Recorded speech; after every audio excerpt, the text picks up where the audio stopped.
Something happened to me. Something I never planned for. Something that changed everything. And for a long time, I could not speak about it. My name is Kelly. I am 20 years old. I live under the wide, bright skies of Austin, Texas. When people see me walking down the street, they probably think my life is simple, maybe even peaceful, maybe even good. But beneath that quiet surface, there is a story I once tried to bury deep inside myself. It is a story about one choice, one moment of trust placed in the wrong person, one decision that changed the direction of my entire life. My mother was a wise woman. She did not talk much, but when she did, she meant every word. Kelly, she used to say, her eyes steady and calm. Be careful with your heart. Do not give your trust too fast. Some mistakes in this world do not fade away. They stay inside your bones. They stay with you forever. But I was young. I was full of hope. I looked at the world with kind eyes. I believed that everyone else had the same kind heart that I had. I had no idea at all, that one small mistake could shatter the world of a young woman completely. Our story begins at my family home. We had a helper who worked for us. His name was Richard. He was 23 years old. He was tall, he was handsome, and he was always quiet. There was something about him that was hard to explain. Something heavy and distant, like he was carrying a secret no one could see. Every time I passed him in the hallway, I noticed his eyes. They held a deep sadness, an ancient kind of sadness, as if he had lived 1,000 difficult lives before this one. That mystery pulled me in. I felt safe around him. I trusted him. I should not have. The shift began on an ordinary Tuesday. I came home from college. My mind was still full of the day's lessons. I went to my room to change my clothes, but in my hurry, I did not close the door properly. When I turned around, the air in the room felt different. Heavy, still. Richard was standing in the doorway. He was watching me. I froze. Heat rushed to my face, a mixture of shame and sudden fear. But I did not scream. I did not tell him to leave. Maybe it was fear. Maybe it was confusion. Maybe it was that fog that comes when you are young and you do not yet know how to recognize danger until it is already too close. He did not look away. He let out a soft laugh. He gave me a smile, but the smile did not reach his sad eyes. He acted as if nothing strange had happened, but in that moment, something inside me shifted. My sense of direction was gone. My instincts were blurred, and a desperate need for attention filled the space where my good judgment had been. In the weeks that followed, a secret world grew between us. We began to talk in the quiet hours when the house was still, when no one else was near. He gave me attention I had never felt before. He told me I was beautiful. He said I had a kind of beauty that was rare, that I deserved more than my surroundings.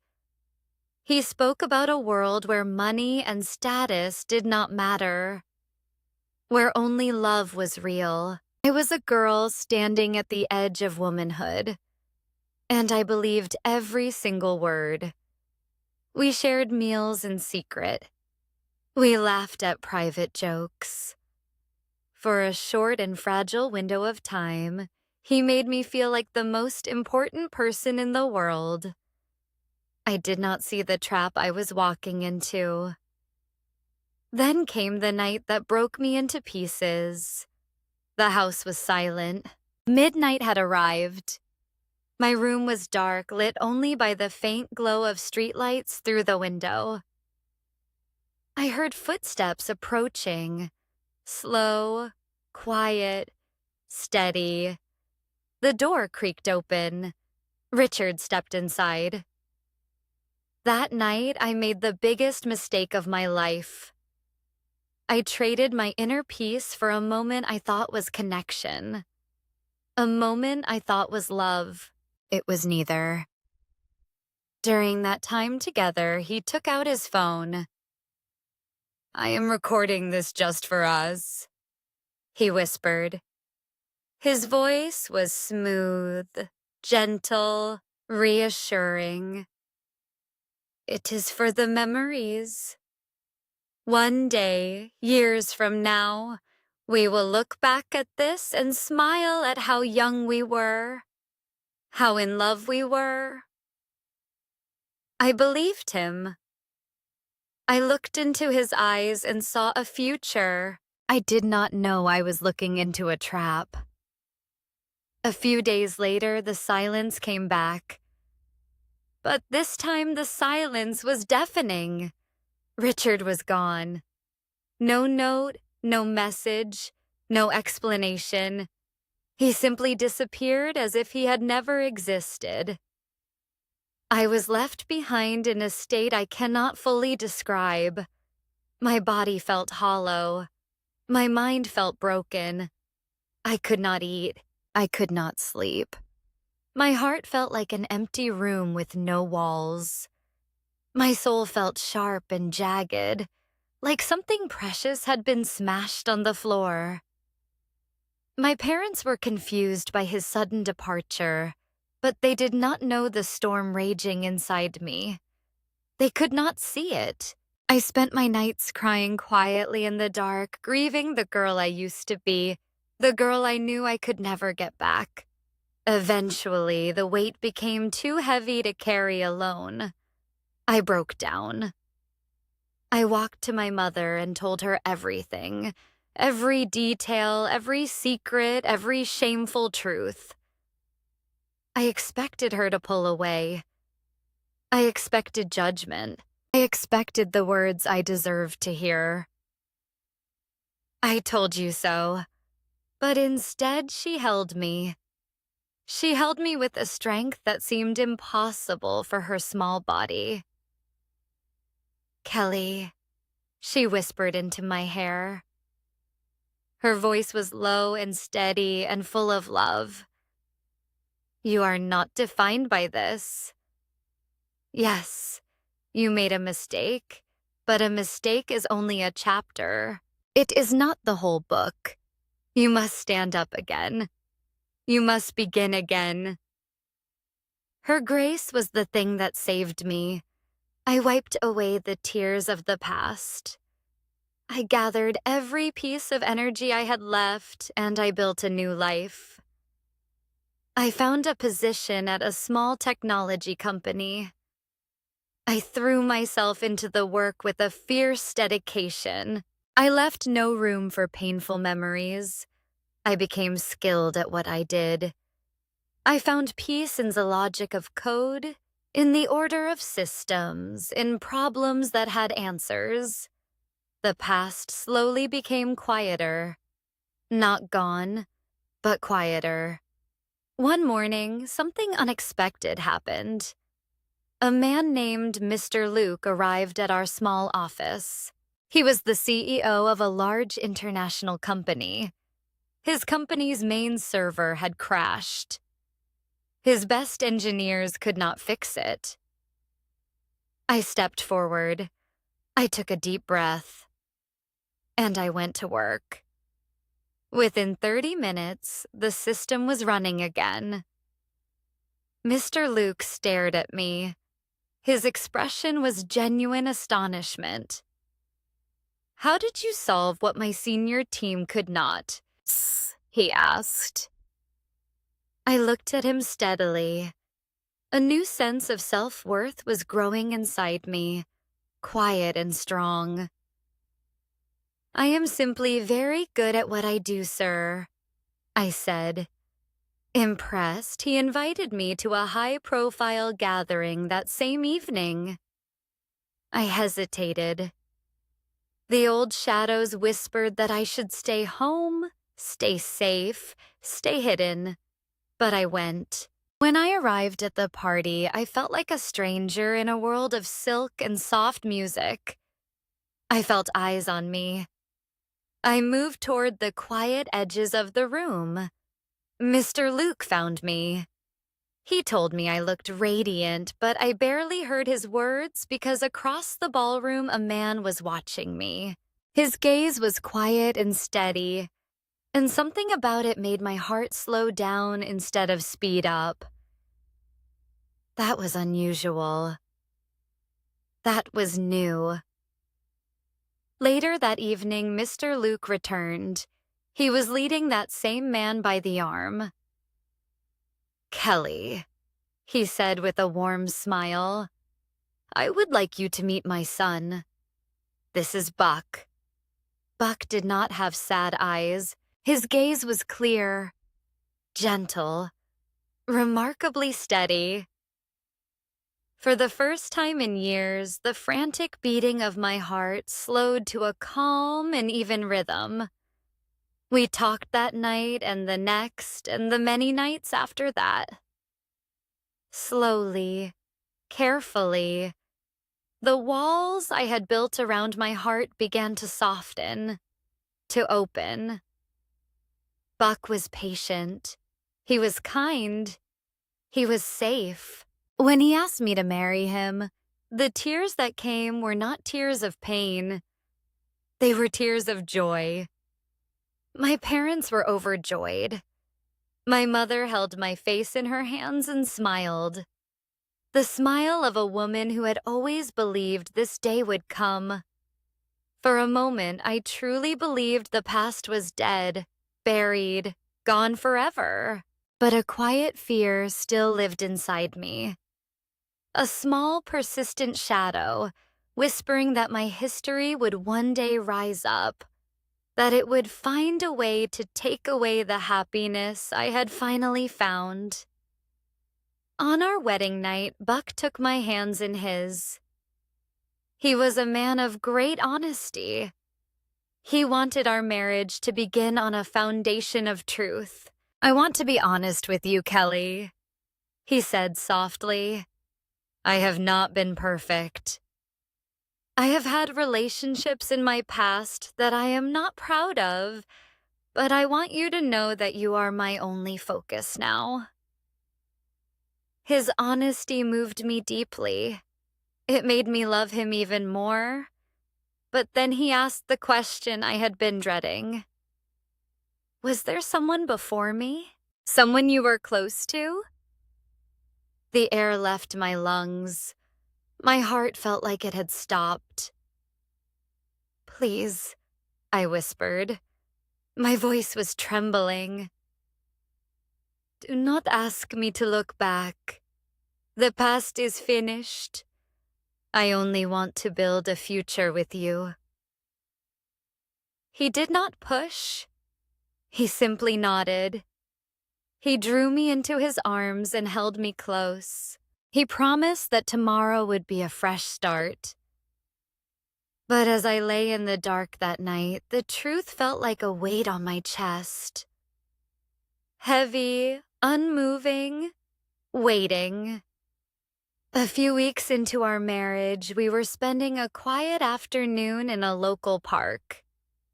The Texas sun was warm on our skin. The world felt peaceful, complete. Then I saw him. Standing near a grove of trees was Richard.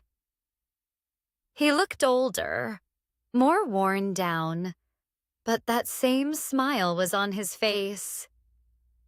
That cold, calculating smile that I had once mistaken for warmth. My stomach turned. I grabbed Buck's arm. "We need to go," I said urgently. "Now, please." I did not look back, but I could feel Richard's eyes on me as we walked away. I knew then that the peace I had found was fragile, that the shadow was still there, waiting.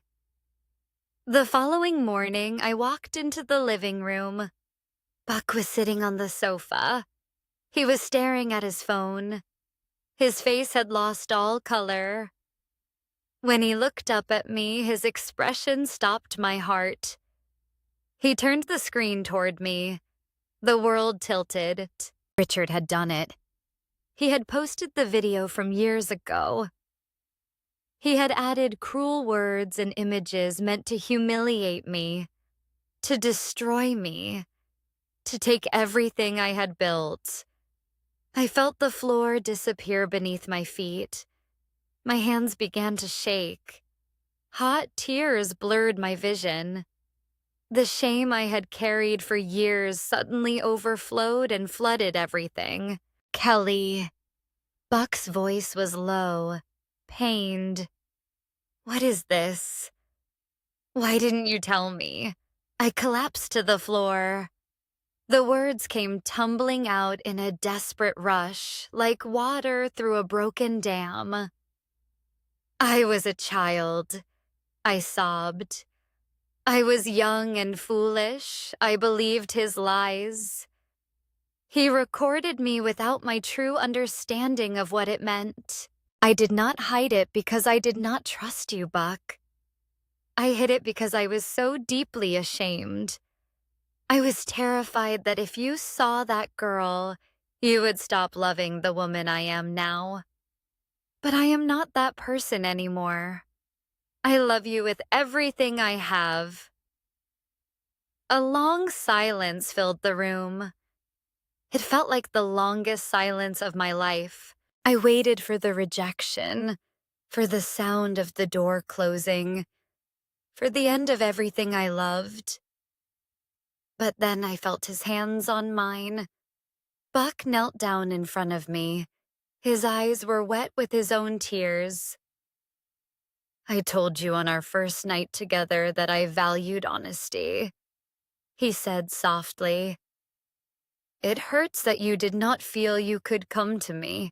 But Kelly, I also told you that everyone makes mistakes. I did not marry the girl in that video. I married the brilliant, kind, strong woman who is kneeling in front of me right now. I love who you are now, and no shadow from your past can change that." The relief that washed over me in that moment was unlike anything I had ever felt. The secret was out. The monster had done his worst. And yet I was still loved. My heart, which had been fractured for so long, finally began to truly heal. Today, our lives look very different. We moved away from Texas, away from the ghosts that walked those streets. We settled in London, where the rain falls gently and the world feels softer. I share a home with Buck and our beautiful young son, Edward. Our home is not just a building.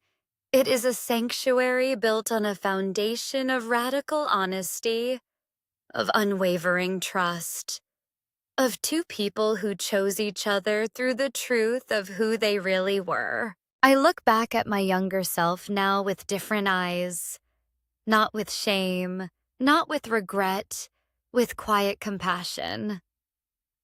I learned a difficult lesson. Not every person who speaks of love intends to cherish you. There are people in this world who seek to consume your light for their own purposes, who see your trust as a weakness they can use. But I also learned something else. I learned that there is a different kind of person. A person of genuine honor. A person who sees your scars not as flaws, but as proof of your strength. My mother was right. Some mistakes stay with you. They settle into your bones just as she said. But she was also right about something else. A mistake does not have to be the end. It can be the beginning.